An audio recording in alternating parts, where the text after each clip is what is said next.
Our guest today is Jon Benson, internet marketing guru and internationally renowned author on fitness and diet. His books include 7-Minute Muscle, 7-Minute Body, Every Other Day Diet, Fit Over 40, Thin in 30 Minutes, The Radical Fat Loss Blueprint, Natural Pause. Jon, welcome. Oh, thank you, Sally. Great to be here. How long have you been writing about weight loss? And, of course, what made you interested in that subject? Being overweight myself certainly got me originally interested in the subject, and I was writing about it before blogs were a thing. It was like, I guess, 13, 14 years ago. So I had what would be considered a blog now, which was more or less just HTML pages that I would update every day with new articles and put them online. This is before WordPress. This goes way back. And that's, it's been a passion of mine since I was in high school, and I was very athletic and loved sports and got into bodybuilding and football and things like that. But when I got into the career mindset and became an entrepreneur, I just slowly but surely over time drifted away from moving and eating and caring. So ended up quite overweight and very sick and almost dead. So that got me interested again. Right. Why do you think that there are so many people struggling with their weight? I think there's a general misconception about exercise and diet and the importance between the two. Most people they either want to diet in a sense of cutting calories and watching grams of fat or watching grams of carbohydrate or whatever, and that's how they're approaching it as a method of restriction rather than as a tool to free them from whatever they're facing. And they don't look at it as a liberation tool. They look at it as a restrictive tool. And the second thing people do is they overestimate exercise, especially cardiovascular exercise. They put so much emphasis on the 30 to 45 minutes a day of doing cardio or even strength training, which I'm a huge fan of. It is just nowhere near as powerful as what you put in your mouth. So it's a 75-25 ratio for me of diet to exercise, and this is from somebody that's into competitive bodybuilding for a time. So even someone that's carrying it to that degree of building muscle and being very lean, it's still 75-25. It's much more important to get the food down. So I think that's one reason. And the second reason is that, especially in the United States, our culture is just built around food. It's, we celebrate things by eating. It's a completely different mindset. And when I lived in France, no one goes out to eat in the same way that we do. They don't spend their whole day built around, going out to a restaurant. They would spend a day cooking a meal, literally all day. They go out and pick the vegetables and cook it, and so it's like a different experience, and it's a very long experience too. It's like 3 hours long versus we eat in 20 minutes. So there's so many cultural issues I think going on, and the fast food obviously is a huge factor, and when I say exercise being 25%, the inverse of that is probably equally important too.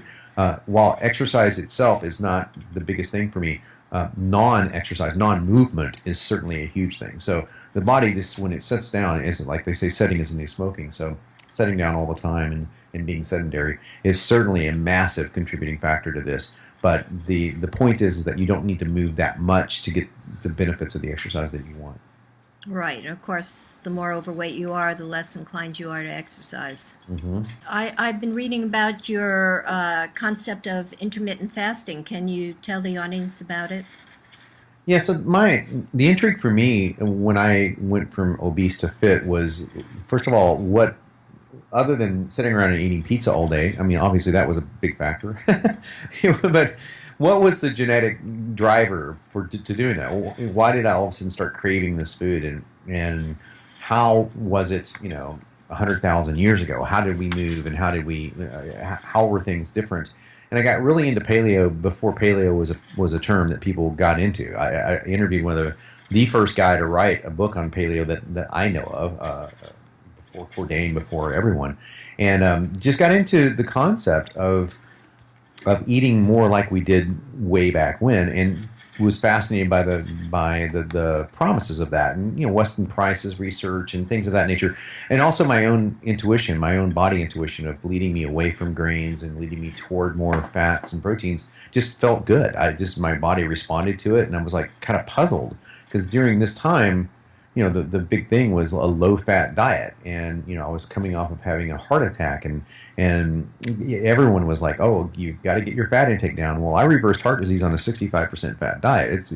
That's nonsense. You don't have to get your. In fact, it's counterproductive for people with my genetic type.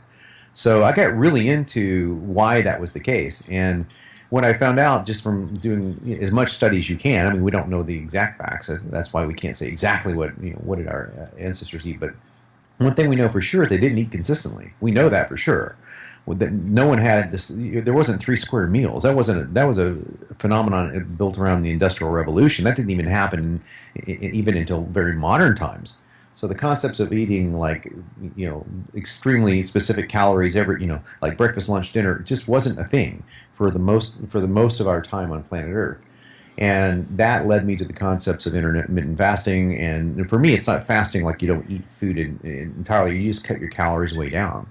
And I was mimicking what was probably going on in the lives of early man, where you would hunt and gather, and you would feast, and there would be famine. So I was kind of replicating that, and it worked. And it worked in 2 ways. First of all, I think it worked metabolically in the sense that you kept your T4 active. You cut calories too low for too long, over 3 or 4 days, your T4 starts to drop, your adrenals start to take over, and you get a whole cascade of hormonal issues going on.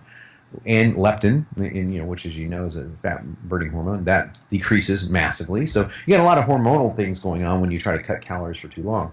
But then when you spike your calories for me, it's the 4th day, you get a lot of really cool things that happen. First of all, you get the leptin bump, you get the hormonal bump, but you also get the psychological relief of you're not depriving yourself, so you can go out and have something that you actually enjoy. If you're healthy, I keep saying this. If you're healthy, you can go out and it doesn't matter what you eat. You could eat pizza or you could eat rice. It doesn't really matter if you're healthy, and that's a big if. If you're not healthy, meaning that if you have some sort of metabolic disease like I have, you got to be careful with eating the pizza. I still do it occasionally, but it's not that often. What I do is I'll find the unhealthy quote unquote foods that are actually sort of healthy, like a Thai food or what have you. They're not the foods I would normally eat on a daily basis, but they're high calorie. They spike the carbs, and then you feel great again. You actually feel great the whole time, but you actually feel that surge, that surge you get when you eat a little blast of carbohydrate foods. And I personally find that I function so much better when my carbs are low most of the week, but not all the week. So all that put together led to every other day diet, which was kind of a layman's version of it. I would say layman not in an insulting way, but it wasn't an athlete's version of this. It was more of a layman's version. Like you could literally do this every other day if you wanted to, and that was the hook of the book. But in reality, and I talk about it in the book, I do a 3-day on, 1 day off, and it's more of a 4-day diet, which is another book of mine. So that's what works for me really well. Right. Do you, I've heard people complain that when they have the good days of being able to eat what they want, then they go back to the restricted day, the food doesn't taste as good because they're used to the salt and the sugar. What do you think? I think that's because they take a whole day, and I've been preaching against this from day one. I mean, from day one, literally, I've been saying, look, having a whole day off is probably not a good idea. I wasn't as hardcore about it when I fit over 40, but certainly was on every other day diet. It's one of the worst things that you can do, to take a whole day off and just bombard your metabolism in your body with just a bunch of junk food. So you're going to feel like crap the next day, and you're going to trigger all those sensories, the tongue sensors that crave the sugars and salts and things like that. But eating a meal in between healthy meals and ending with a healthy meal is a way to negate that. It just doesn't have, at least it doesn't for me. For most of the people I talk to, it doesn't really trigger anything. There are certain addictions, and I talk about that as well. If you're technically addicted to sugar, it's a good idea to wean yourself off sugar for 30 days, then slowly do that. But I was never technically addicted to any substance, so I'm fortunate in that regard. I just ate too much, ate too much of the wrong food. So that's never been an experience for me. In fact, I actually love the food that I eat, and this is this is one of those points that when you hear it, you kind of go, duh, of course, but it's not. It's not an of course because most people don't think of quote unquote diet food as something to enjoy. So my mantra is every meal I eat is a meal that I love. So that includes whether it's fish and broccoli or a cheeseburger. So I love them in different ways, but I really love the taste of the food that I eat on the days where I'm keeping my calories low and my carbohydrates low. So I'm not ever eating anything I don't like, because that's the thing. You won't do it. I mean, you'll do it for a while. And we talked about this before the call. I mean, if you had to take a year of your life to do something in order to regain your health or something, that's one thing. But if someone said, cut something out for the rest of your life that you really enjoy, you're probably going to revolt at some time and eat that. Now, if somebody said cut 20 things out of your life that you really enjoy, you're definitely going to revolt. Unless you're a masochist, and I'm not. I'm one of these guys. I like to enjoy life, and I'm just not that. I've never been a purist and never will be. My wife is much more of a purist than I am. She can definitely go longer without, like, she doesn't have the same triggers. Her trigger is, ironically, her trigger is like sugar. And she can get really triggered by sugar. Sugar doesn't do that much for me. I can do without sugar, but give me a cheeseburger any day. That's definitely a tripwire for me. So everybody's a little different. That's great. Well, that's true. Everybody is different. So I think you mentioned in one of your books the stress that grazing or even eating 4 meals a day puts on your digestive tract. Do you want to talk about that? Yeah, so digestion, gosh, I know I've gone through the digestive hell the past 7 months, but and coming out finally the other end of that. So I've never had a digestive issue in my life, and it just came out of nowhere. And I had a gastritis, which is, as you know, a very nasty thing. And in my case, it was caused primarily through, I mean, there could be underlying factors that are causing that, of course, but primarily through one particularly super stressful time in my life where I was recovering from 2 surgeries at once, and I was on NSAIDs because you had to be on pain medication, and yeah, it just ate my stomach up, and it caused me to go through a whole lot of digestive hell. So other than that, other than having that problem, normally speaking, a lot of people try to eat the 6 meals a day. That kind of thing is very common, and especially in the fitness world. And I think that can really, really mess up your digestion. You just don't give your body enough time to digest the foods that you're eating. So eating a higher fat diet for me means that I don't have to eat as frequently during the day. And that gives my body longer to digest the food, more time in between, and it just feels better. So there was a trainer back in the 60s and 70s that I loved, Vince Gironda. And he would take some protein shakes in between sometimes, but most of his diet was 2 meals a day. So it was just high fat, high protein, low carb, and it just worked. You would end up really, really lean, and you don't have to think about eating all day long. You're just not that hungry when you're eating a higher fat diet. At least I'm not. So that's the benefit to going with a higher fat route. If you go with a higher carb route, either you just don't like the fat, or for whatever medical reasons that which I don't know of many, but the medical reasons why you need a higher carbohydrate diet, then you almost have to eat more frequently because your blood sugar is just going to be unstable. So even if you're eating really slow, low glycemic, GI load is low and all that stuff, it still turns into glucose eventually, right? It turns into glucose eventually, and that can cause some blood sugar instability. Right. Well, I agree with you, and I don't like the concept of putting that stress on your pancreas, is constantly having to pump out digestive enzymes and keeping your digestive tract on a taxing schedule. Yeah. Absolutely, and I've really gained a whole lot of respect for that digestive tract here lately, and how sensitive it can be.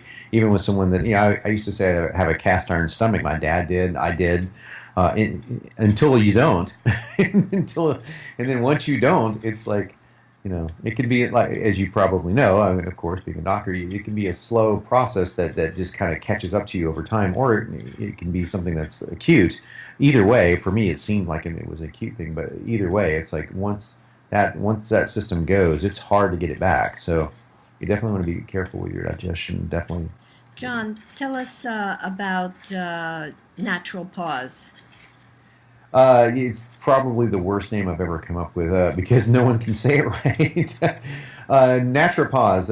It was the idea was the idea was birthed by a doctor friend of mine who's a naturopathic doctor, and it was the concept of dealing with menopause and andropause symptoms through the means of botanicals and nutrition. So the product, I haven't heard the product name in a long time because we shelved it years ago, and we shelved it because it was one of those things that just never caught on. We could never get the importance out to people that you don't have to go through the pain and suffering of menopause. And the concept of andropause back then was hardly spoken of. So we were one of the first groups of people to say there's this thing called andropause. Now, I mean, medical doctors knew about it, but it wasn't common knowledge in the public's eye. And now, of course, today there's a $1 billion testosterone therapy.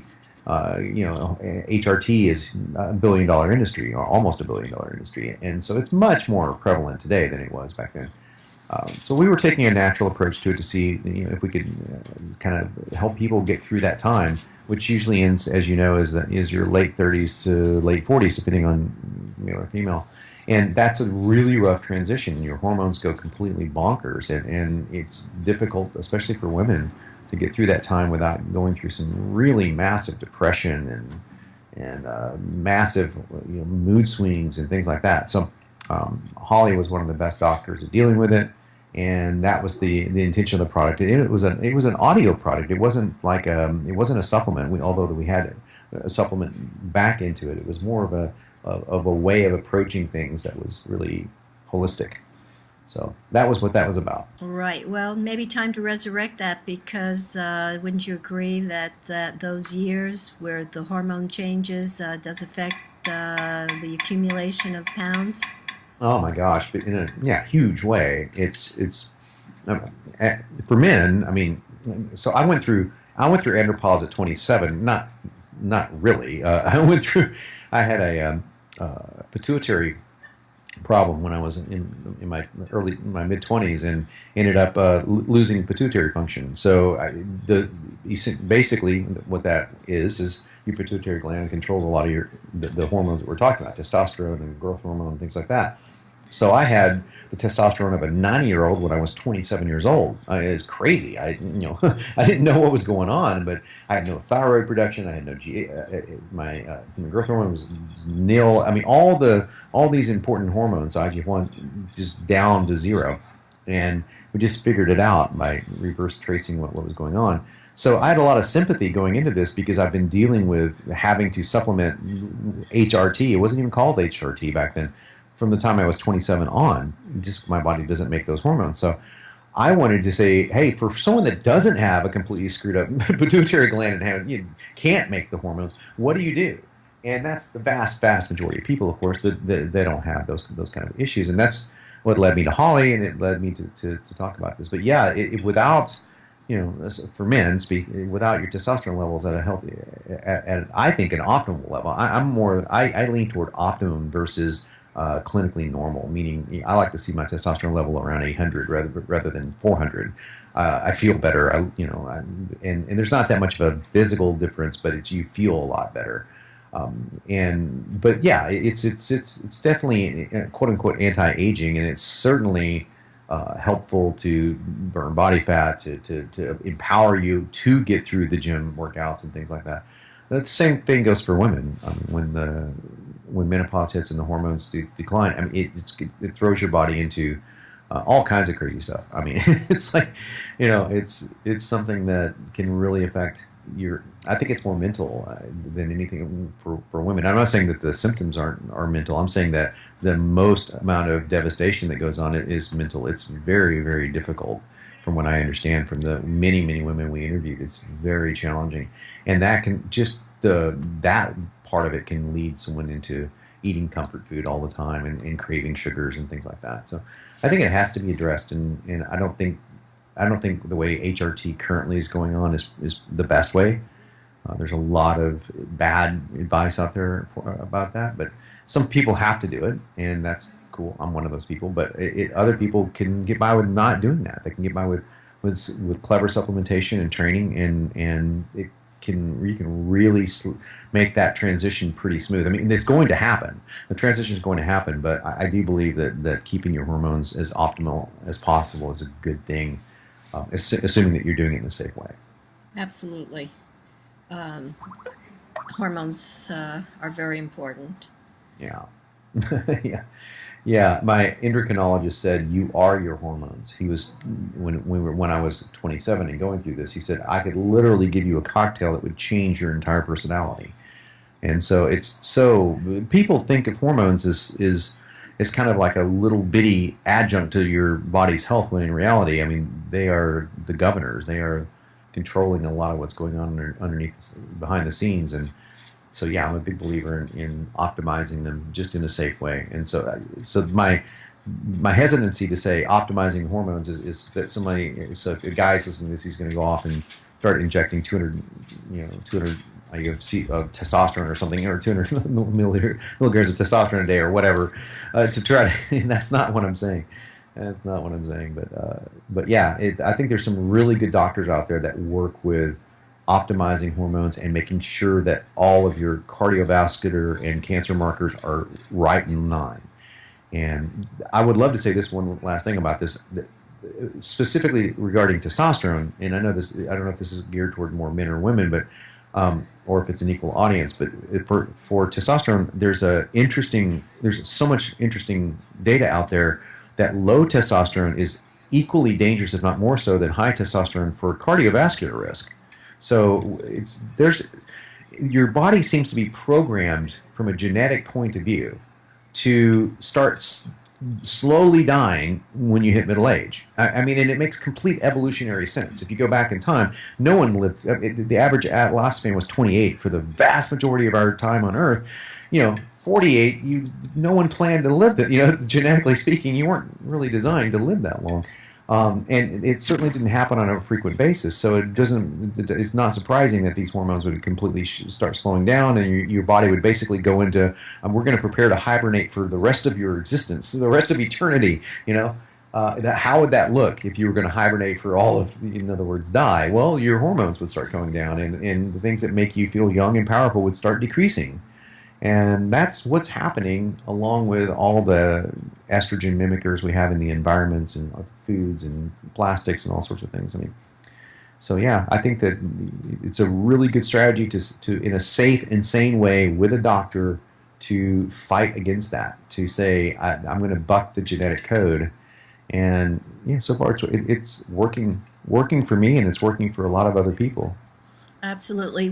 That brings us, it's very important to work with your doctor and get on a proper program with their guidance. Oh, yeah. Vital. I mean, popping pills is not the answer. I mean, it's just, you've got to do it really strategically. I've got written down here that you have thoughts on posture and weight. Yes, that's the first time somebody's ever asked me that. Oh, good. That's interesting. I went through a phase where I think I had just terrible posture because as a writer, you sit at a desk and you write, most of the day, right? That's what you do. And as you probably can see, your shoulders would slump, and especially you carry more muscle mass upstairs, you tend to slump over even more. And I ended up, having some bone spurs and stuff like that. Now, some of that was probably from, football injuries and things like that, but certainly poor posture contributed to it. So several years ago, I got more into being aware of how I was sitting and standing and how much posture affects not just your level of fitness, but your digestion, your appearance. I mean, it's a big appearance thing. It's like if you're wanting to work out to look better and your posture is terrible, you might as well just not do that. So it's it's a big thing. So just walking as if I'm just constantly thinking about having my shoulders pulled slightly backwards and down, and just relaxing the neck muscles and things like that. There's a line that goes from the top of your head through the roof. It's kind of holding you upright. And just thinking just that way, it changes a lot of things. And the biggest thing I think it changes is your energy level. I mean, you can reset, like people that are feeling tired during the day, just simply changing your posture can often reboot that. So that was my foray into posture. And I do believe it helps with body transformation from multiple angles. I mean, not just from the aesthetic angle of it, but when your body's out of posture, muscles can't contract properly, and you'll hurt yourself. And there's all sorts of things that can go wrong. Well, I'm glad you're talking about it, because I think that a very easy way for our audience to conceptualize it is that when you're slumped over, you've got these vital organs, your gastrointestinal tract, all being squished together, compressed.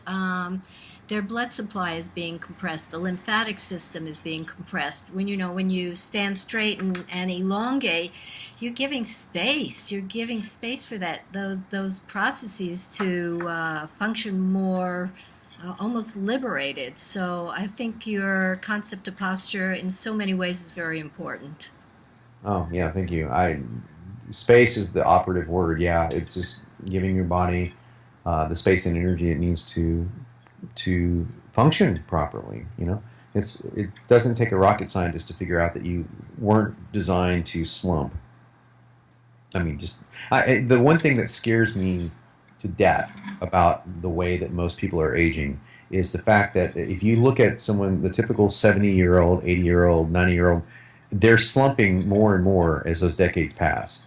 And to the point where I saw someone, she was probably 85 or so, slumped over almost to a 90-degree angle.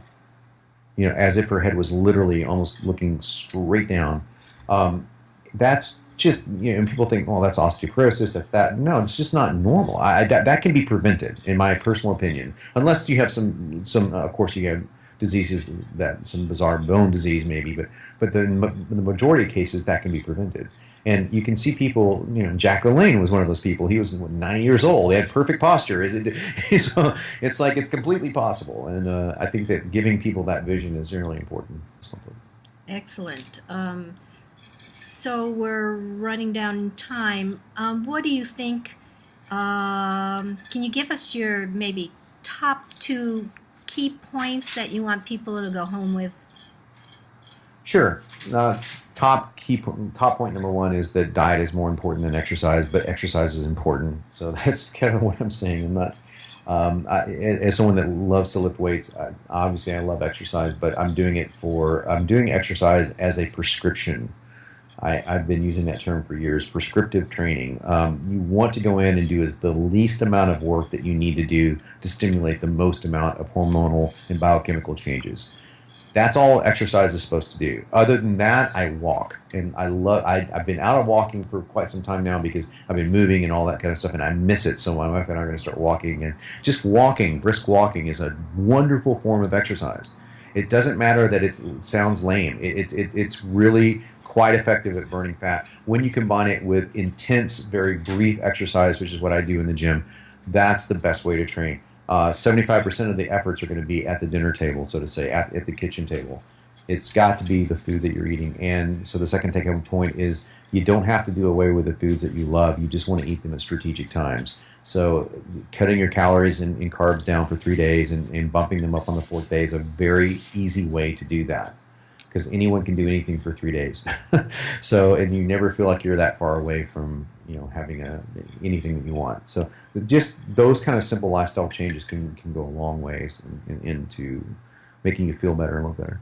Those are some pretty powerful points. Appreciate it. To finish up, can you give the audience your personal supplement regime on a daily basis? Man, that would take an hour. I can tell you that the vast majority of supplements that I take are related to heart health and to cellular function, because I came from the background of having heart disease diagnosed when I was 25, a massive heart attack when I was very young. So definitely not the norm when it comes to well, actually not the norm. I'm actually 25% of the population. That's what's scary. So a lot of what I take is protective for that, high dose niacin, CoQ10, things of that nature. But as far as supplements for diet, for just weight loss, I don't take anything, because there's only a few supplements out there for fat loss that would even be worth your attention. They're mostly worthless. And the ones that work, they work because they stimulate your nervous system, which will kill you. It's just not a good approach. You don't need a fat burner to burn fat. Trust me, I've gotten down to 4% body fat. You don't need that. What you do need is moderate your carbs and calories and train. So that's what you need. As far as muscle building and things of that nature goes, I'm also not a big fan of a lot of supplements. A lot of people take creatine and find a lot of benefit in it. I didn't, so I just don't take a lot of it. If I was to take one supplement at all, it would be whey protein. So that would be it. That would be the only thing that I would take, other than a multivitamin and the stuff I take for my health. So that's the brief rundown of supplementation. There are some really cool supplements I could talk about for health reasons. I mean, for health stuff that's vitamin K, for example, and stuff like zinc carnosine. Those are supplements that people, if you're interested in losing weight or getting fit, they're not going to be interested in those supplements. Well, vitamin K is key on so many different levels. Oh yeah, it's definitely the missing vitamin. So it's a big one, and I love CoQ10, but that's because it's when you're dealing with heart issues, CoQ10 is probably the most important supplement you can take, other than niacin, for me at least. Well, CoQ10 supports the mitochondria, which the mitochondria occur in every cell in the body except for the red blood cells, and that's why you can have so many different symptoms throughout your body. It can affect your heart, can affect many different areas of your body. So that's why CoQ10 is so important. Very important. It's just hard to find good CoQ10 and get the right stuff. It's worth paying for. And it's protective, and so it's one of those supplements that unless you're on a statin drug, you won't feel it. If you're on a statin drug, you'll feel it, and that's what's really interesting. You can tell right away because statins deplete CoQ10 within days. So you'll have all those muscle aches and sore, that people have on statin drugs. You don't have them when you're taking 600 milligrams of CoQ10 a day. You just don't have them. So now, why doctors don't prescribe that along with a statin drug, you got me. You're a doc. You can tell me why that's not the case, because I don't understand that. But I don't understand it either. It's frankly malpractice from my point of view, but I probably shouldn't say that. No, I concur completely. I mean, and I think the vast majority of people on statins don't need to be on statins. So, and this is coming from a guy that almost died of a heart attack. So, well, that's a whole nother story, John. That's a whole nother story. I'd love to get into that one, but yeah, I technically just I am, because I'm one of the 10% that should be, but it's not for the reasons you think. It's kind of interesting. Well, this has been awesome, and you're developing a book on mitochondrial deficiency disease, which is my passion. So maybe next time we can work on that. We can talk to our audience about that. But in the meantime, I want to thank you. It's been an awesome conversation, and I hope that our audience has benefited as much as I have. Thank you, Sally. I really appreciate you having me. Pleasure.